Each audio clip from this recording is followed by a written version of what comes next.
Alright, now we have come to section 2.3, and this is the application section of chapter 2. We learned how to solve equations, learned even how to use formulas. We looked at some geometry formulas in 2.2, and now we're ready to handle sort of any other type of word problems or formula problems. So let's go into it here. The first slide here of 2.3, in the textbook there's a pretty good sort of step process how to do this here. So step one, you should probably start reading the problem, take a mental list of the items that you know or things that you don't know. And the step two is a pretty good one. It's the whole concept of just assigning a variable. What are you trying to look for? And if you can say x equals something, you got yourself a pretty good idea what you need to know. And then step three, to reread the problem, list anything else you know about the problem. Step four, solve the equation. Finally, write the answer. The only part that's missing is sometimes on geometry problems, what you want to do is you want to write a diagram, or you want to make a diagram of the situation. So let's go to the first problem here. So the length of a rectangle is 4 inches less than twice the width. The perimeter is 70 inches. Find the length and width. Okay. So first things first, read the problem here. It's a geometry problem, and I could draw something like this. So might as well just draw it out. Let's draw out a rectangle. And what we know, a rectangle has a length and it has a width.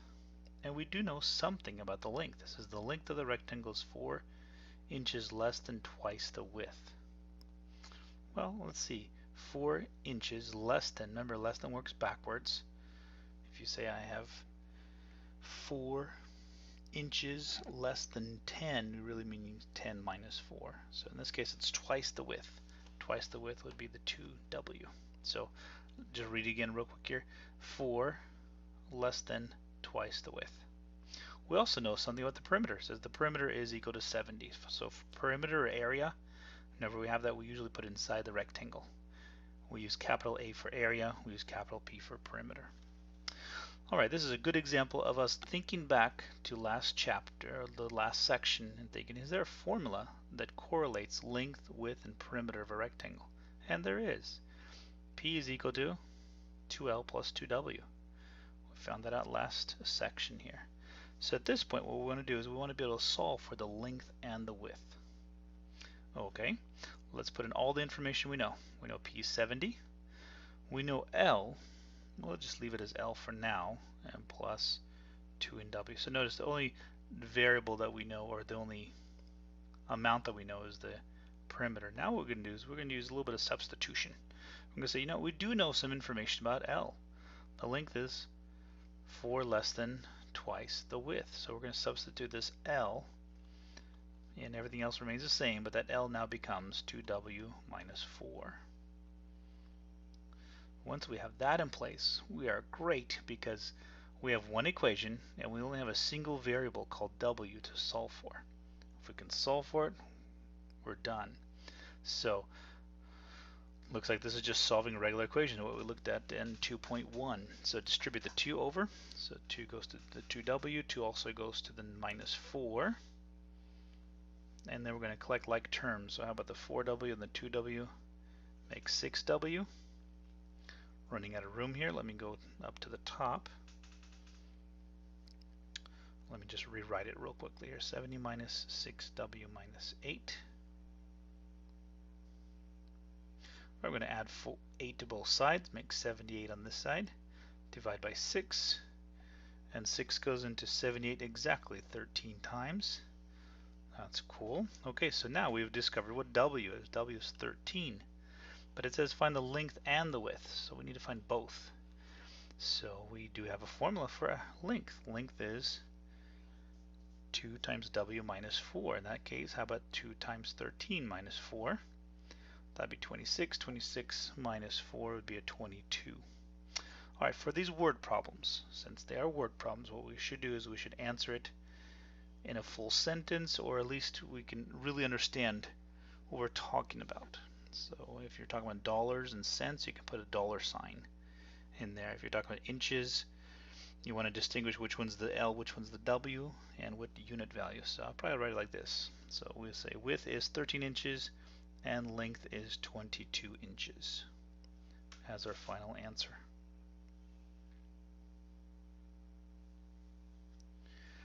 All right, going on to number 2. It says in July, Ken bought a used Toyota Sienna. The total price, which includes the price of the car plus sales tax, was $19,350. If the sales tax rate was 7.25%, what was the price of the van? And so in this case, there's really no way to sort of illustrate the situation. So in this case, what we're going to do is we're going to figure out what in the world is X. What are we trying to find? What is the unknown? And we're trying to figure out the price of van. That's our job there. All right, you have to think back to how do we calculate tax or sales tax? And once we see the form, I think it'll make sense here. The way we calculate tax and the way we calculate the full and final price is we start off with what the amount before taxes is. Then what we do is we add a percentage, but we always add a percentage as a decimal. So 0.0725, right? Because we have to move the decimals twice to the left whenever we change percentages to decimals. And remember, for taxes, it's taxes of a certain amount, so it's 7.25% of that original price. So once I get to the tax and I add it with my original price, I get my final price. So then our job is to solve this equation. Alright, easiest thing to do, probably. Don't forget there's like a little 1 right here right in front of x, right? Whenever there's no number, technically it means a 1. So if I were to add all this up, 1x plus 0.0725x would make 1.0725x. At this point, you probably want to use a calculator of some sorts. You're going to divide both of these by 1.0725 to make x by itself. And then we have 19,350 divided by 1.0725 would make $18,042. So that was the price before.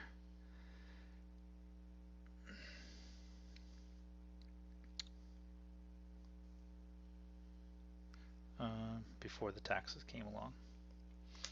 Quick rule of thumb, whenever you're buying a car, even actually beyond the sales tax, that you also have a DMV fee, you have a lot of other stuff, and so even beyond the 19,350, if anybody of you bought a car straight off the lot, you know that you probably should have another 10% on top of this. So figure another, let's see, 19,350, so figure another $1,500 or maybe close to $2,000 above this by the time all the fees and everything else calculated into that.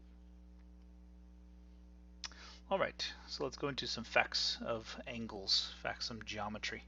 Just a quick review of high school geometry.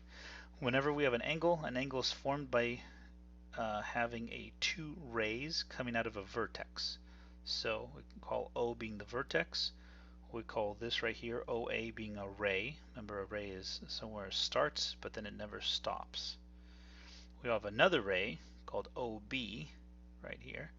Again, starts, never stops, and what is formed in between is called an angle. We usually measure an angle in terms of degrees, and then the symbol, what we usually normally put for angles, is a Greek letter, and it's called theta. Theta is our little symbol for angle measurements. Okay, so we know a little something also. If we were to go all the way around the circle, we consider that one complete revolution, and what we say is it has 360 degrees. Okay, why in the world do we say that? Is because the whole concept of circles and revolutions and keeping track of time was really codified during the Babylonians. And the Babylonians didn't have a base 10 system like we have. We have a base 10 system. We go 0, 1, 2, 3, 4, 5, 6, 7, 8, 9. Well, the Babylonians had a base system of 60, and we just sort of stuck with it. So we have 360 degrees. Kind of interesting how numbers have worked out that way in history.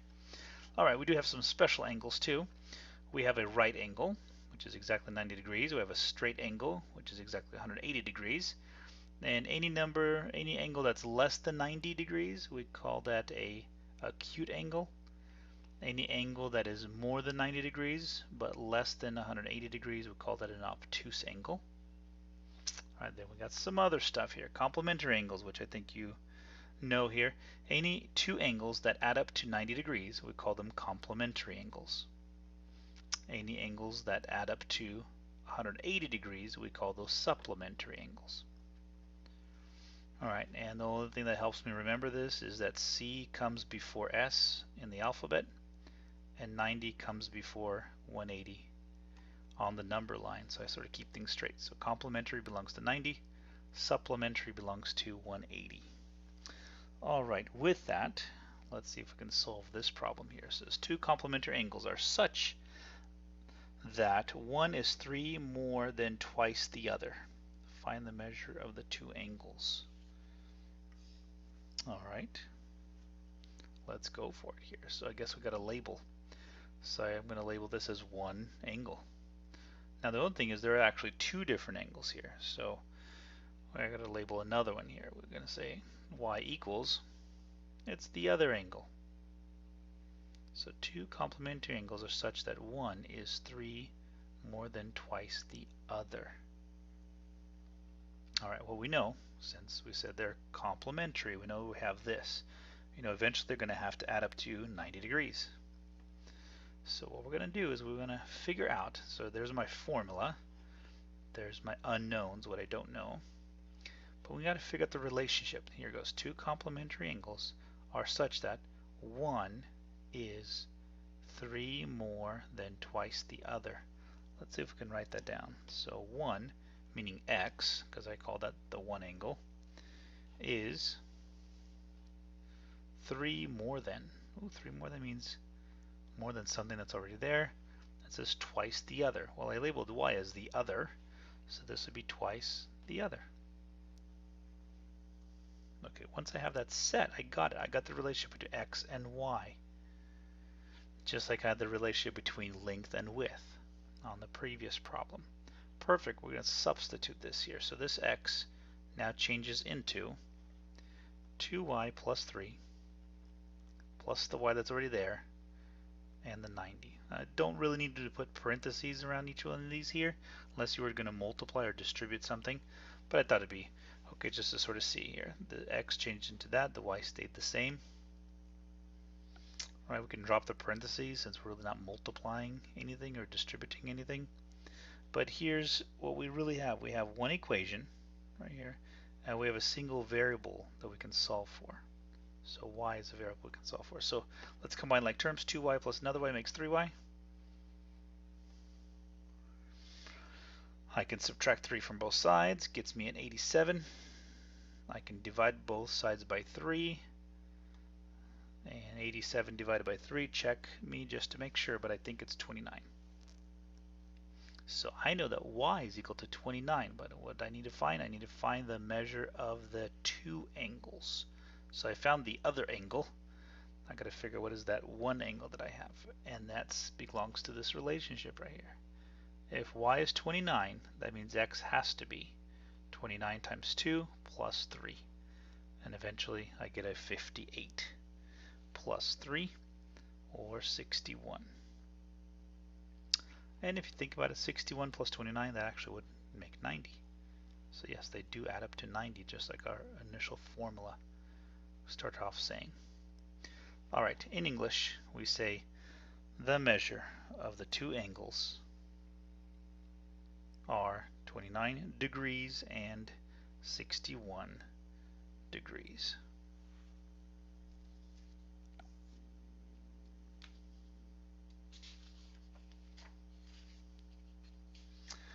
Alright, before we get to problem number 4, we got to talk about the whole concept of a sum. So again, this is sort of from my mind.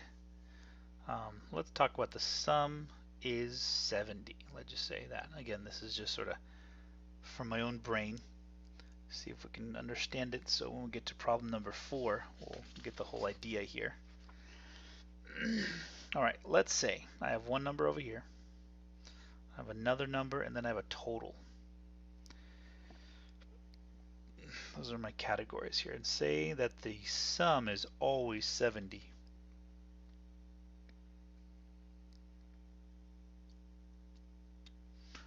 Alright, let's say this here, again, from my own brain. Let's say one number is 10. So if one number is 10 and the total has to be 70, what has to be this other number? And hopefully you got it right away. It's supposed to be 60, because 10 plus 60 would make the 70. Or if you think about it, if we don't know this yet, we could actually just take 70, subtract 10, and that would give me the 60. You know, not truly amazing here, but let's do this here. 70 is the total. I already have 55. What's going to be the other number? So it's 70 subtract 55 would get you 15. Okay, a little toughy here. How about 28.5? If one number is 28.5 and you know the sum has to be 70, what has to be that other number? Go try it yourself if you like. But really what we're doing, we are subtracting. That's what I really want you to understand. We are subtracting. We're subtracting from 70. Subtracting what we know, 28.5, from the total, which is 70. Okay, got to do a little bit of work here. So 10 minus 5 is 5. Got to borrow here. 9 minus 8 is 1. 6 minus 2 is 4. And we got ourselves 41.5. Okay, now let's do abstraction here. How about this? Here's where we're going to get to problem number 4. What happens if I understand my one number is x? My one number is a variable. How would I know what this number is? Well, since this is x, the grand total has to be 70. That means the other number has to be 70 minus x. That's exactly how we got the other 3 numbers on top of that. Okay. With that, or understanding that, let's jump to this one here. So suppose a person invests a total of $10,000 in 2 accounts.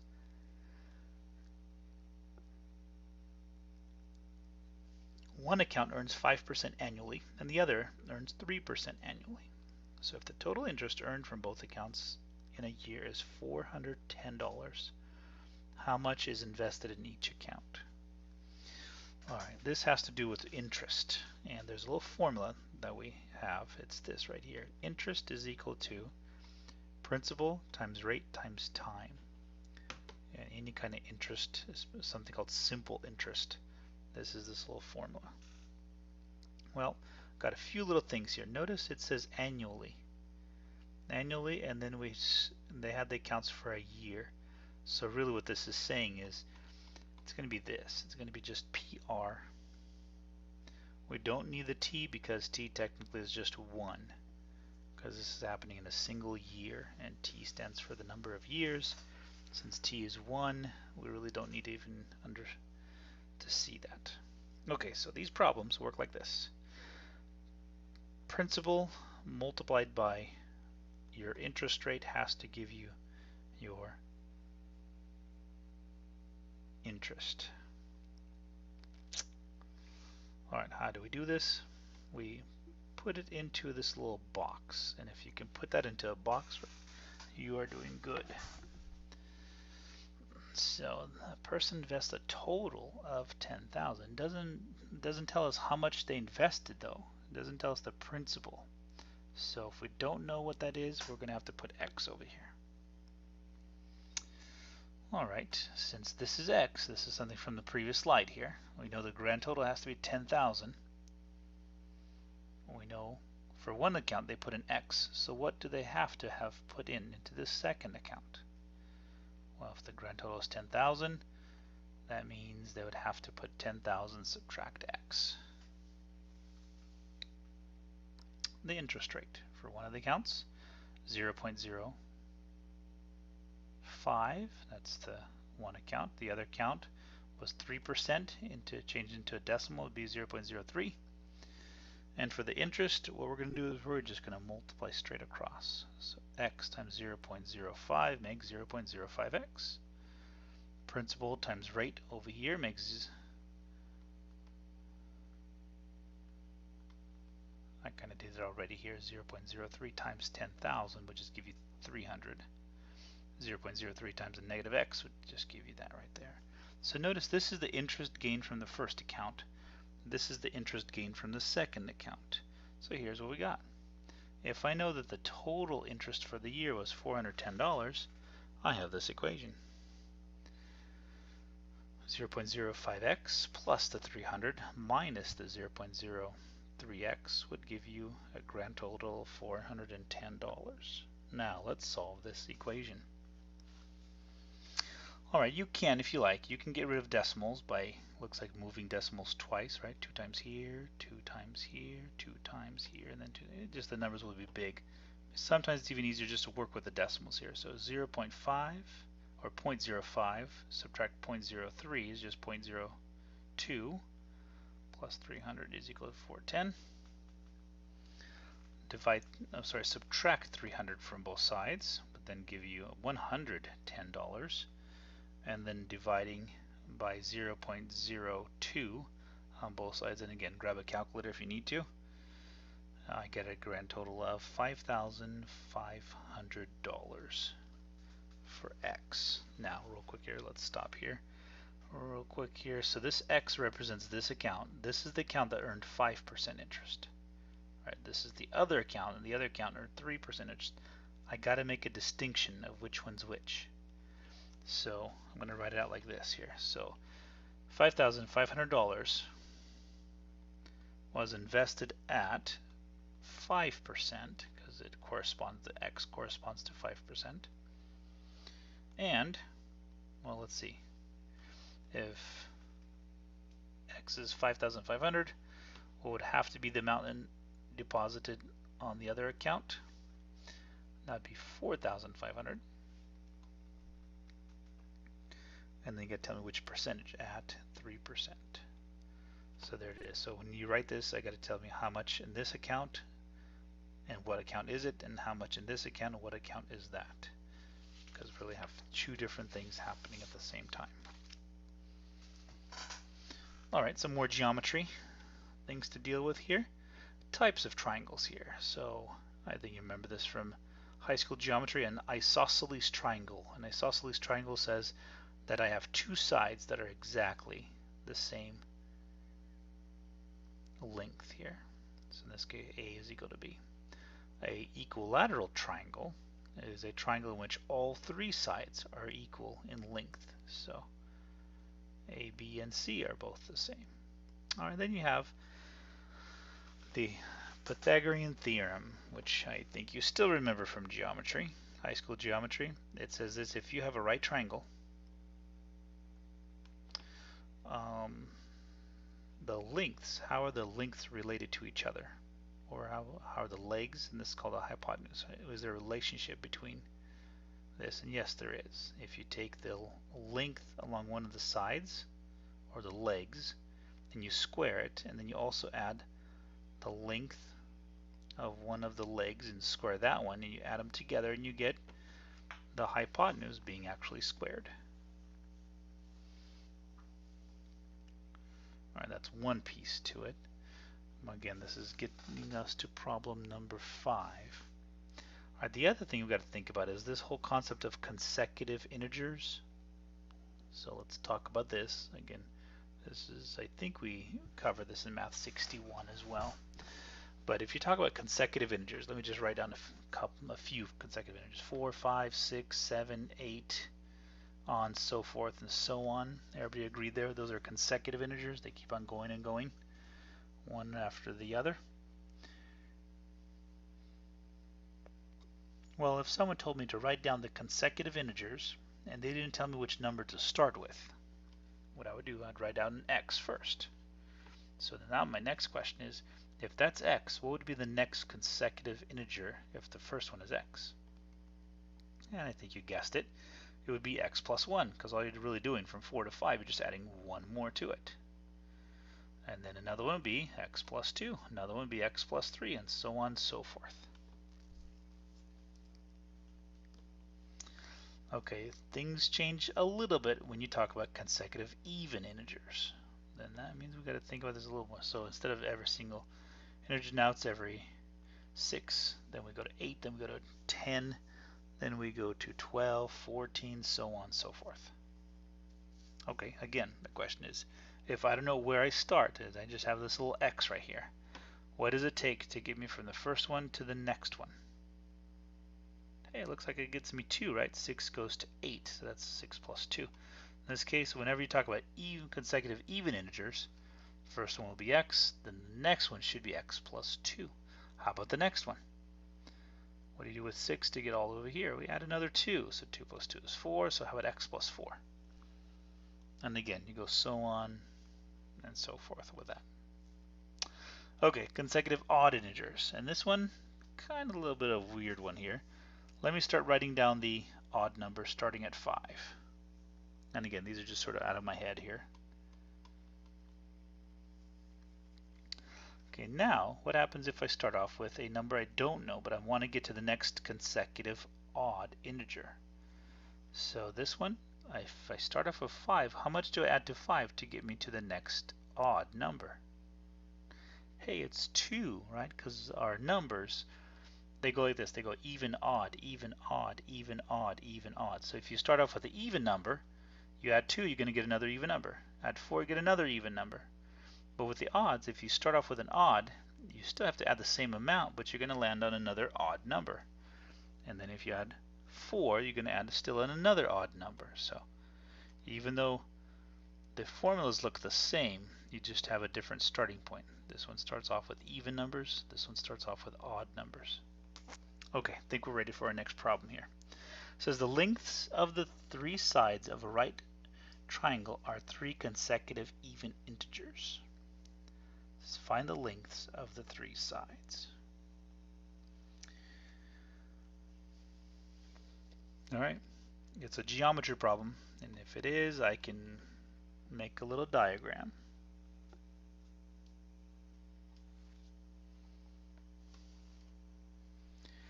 Alright, and it says the lengths of the 3 sides. So I make sure that's a right triangle. Alright, and I'm going to label one of them as x, because the hypotenuse is always going to be the longest. It always is the longest. So if this is x, then the next consecutive even integer will be x plus 2.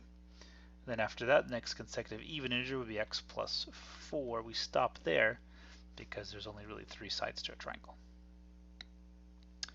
Okay, find the lengths of the 3 sides. So I have this little knowledge. I know one of the legs, I know the other leg, and I know the hypotenuse, but just in terms of formula. But I do have a relationship between them. It's the Pythagorean theorem, right? So if I take this one, square it, plus x plus 2, the other leg squared, it'll give me the hypotenuse squared.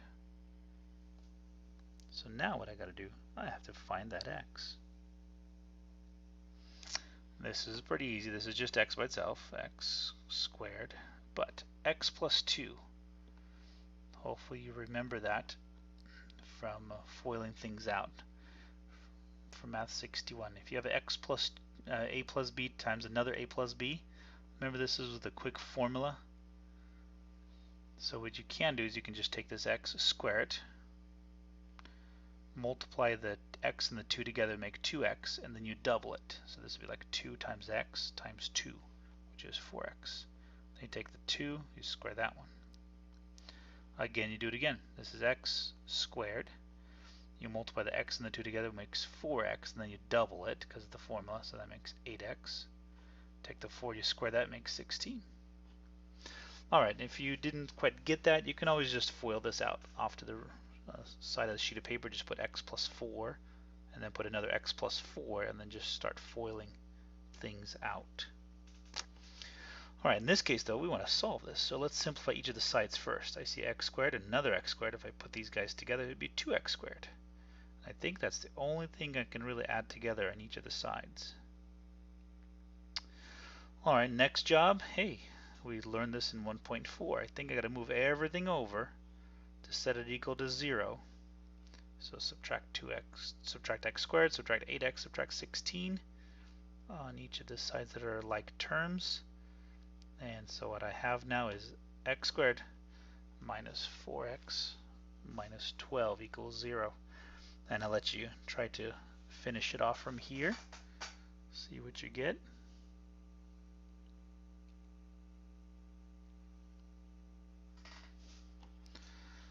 Let me jump at it as well here. So I have to factor this down. I need two numbers. Well, let's see. First of all, I get x squared is x times x. Then I need two numbers multiplied to negative 12, add to negative 4. And thinking about it, it's going to be a 6 and a 2, with a 6 being negative. So I have a minus 6 plus 2. And remember what we do, we set each of these equal to 0. And you guys are sophisticated. X minus 6 equals 0 then, but if we add 6 to both sides, you get x equals 6. Or x plus 2 is equal to 0, subtract 2 from both sides, you get x equals negative 2. Okay, one of these does not make sense. Because remember, what does x refer to? X refers to the length of a side of a triangle. Can you technically have a length of negative 2? No. Length and distance and time, they all have to be positive. Doesn't make sense to have a negative time. Alright, if that's the case, then I think I know the answer. If x is equal to 6, the next consecutive even integer would be x plus 2, or just 8. And then x plus 4 would be 10. So this is what we found. If the length of a right triangle, one of the legs is 6, and it is truly a right triangle, that means the other leg has to be 8, and the other leg, and the hypotenuse is 10, and there's no other combination that can make that happen except for 6, 8, 10. Alright, let's jump to another one here. Let's see, two boats leave from an island port at the same time. One travels due north at a speed of 10 miles per hour. The other travels due west at a speed of 24 miles per hour. How long will the distance between the two boats be? 65 miles. Hey, it really looks like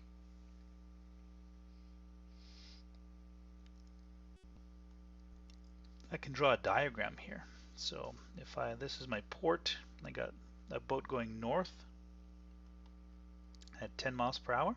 Got another boat going west, 24 miles per hour. And the question really is, when is their distance? Doesn't that look like number 5? That looks like a right triangle to me. The question is, when is their distance going to be 65 miles apart? Well, got to do one little thing here. This whole concept of x, the whole concept of what we're trying to get at. So if this boat is traveling at 10 miles per hour, tell me if this is true. That means for every single hour, it's going to be 10 miles further away from this port. So how about 10x being our expression for the first boat? Alright, if this is traveling at 24 miles per hour, well, guess what? Every single hour it's going to be 24 miles away from that port.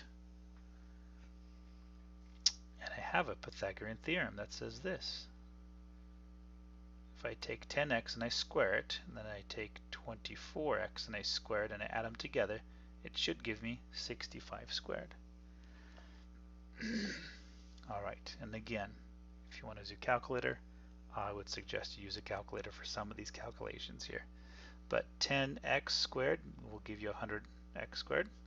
Check this on the calculator just to make sure I'm right, but 24x times 24x should give you 576x squared, and 65 squared would give you 4,225.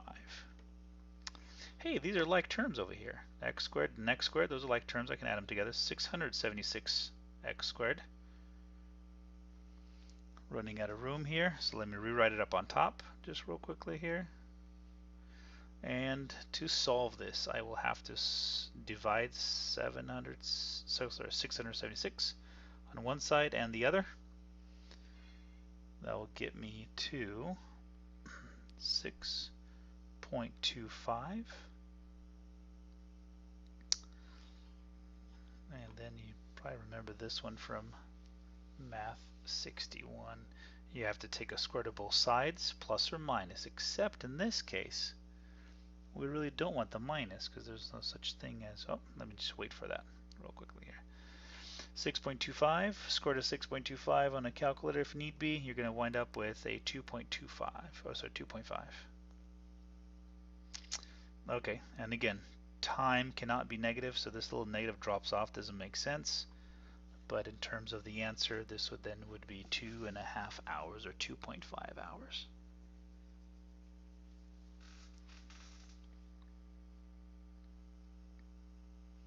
And the last one. Last one is, let's see, it's this whole concept of thinking through area and thinking through perimeter, thinking how much you have here. So if you start off, so a piece of string that's 14 inches long is formed into a rectangle. So build a table that gives the length of the rectangle if the width is 1, 2, 3, 4, 5, or 6 inches. Find the area each of these. So this is really just saying this here. Remember, the piece of string, as it's forming the rectangle, since we only have 14 inches and that's it. But the unusual thing is, as you use these 14 inches, and really the 14 represents perimeter, right? Because the string is going to be sort of the outside of the rectangle. But with 14 inches, we're going to see something kind of weird happen. By shaping the 14 inches in certain ways, we're actually going to get different areas of the rectangle. Kind of weird, huh? The perimeter is going to stay the same, but by us changing the length and the width, we're going to get different areas. So let's go for it. So first one's going to be the width, second one length, and how about area at the end?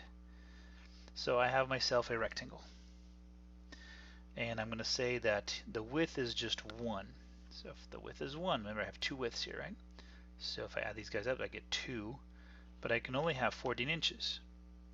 So 14 subtract 2 is 12, so that means the length, there's my perimeter, and the length would have to be 6. So it'd be 6 here, 6 here, so that's 6 plus 6 is 12, 13, 14. But remember, for area is length times width, or width times length, so 1 times 6 would be 6. Okay, so here's the weird stuff now. What happens if I make the width a little bit bigger? What happens if I make the width 2 and 2? 2 on this side, 2 on this side. So that means, let's see, my width is 4, and since the perimeter has to be 14, I only have 10 left for each of the lengths, and there's 2 of them, so I have to cut it by half. So let's see if this makes sense, right? 2 plus 2 is 4, plus 5 is 9, plus another 5 is 14. Yeah, we got that. So let's see, width is 2, the length would be 5, but notice my area has changed. It's a different area. Okay, let's see now. How about this? How about if I make my width 3? So I got a 3 there, 3 there, which means perimeter of 14. 14 subtract 6 is 8, and then I have to divide it by 2 to get me each of the lengths here, so this would be 4 and 4. So now notice, my width is 3, my length is 4, but now my area is actually bigger. In fact, I have twice the amount of area that I had over here. Isn't that kind of weird? But you still have the same amount of string. You still have the same amount of perimeter or fencing around something. Anyways, let's go for it here. So if we go to 4 for the width, perimeter is 14. Now this is kind of interesting. So 14, both of my widths add up to 8. I subtract 8 from 14, gives me 6, and divide that by 2, which gives me 3 for each of the lengths. So now it's 4 times 3, which is an area of 12. Alright, continue doing that.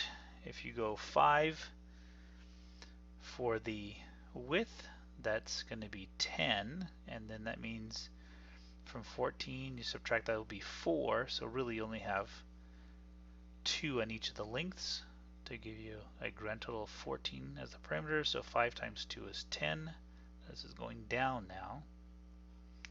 Alright, and the last one. What happens if the widths were 6 inches each? If I have a perimeter of 14, that means I only have 2 left over. Divided between 2 lengths would give me a 1 and a 1. In this case, I have 6 times 1 is 6.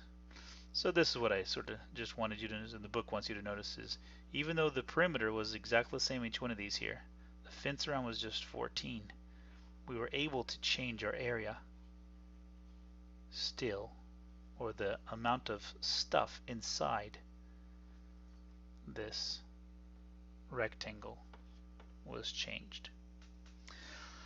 Alright, with that we will stop 2.3, and that'll be the end of this section.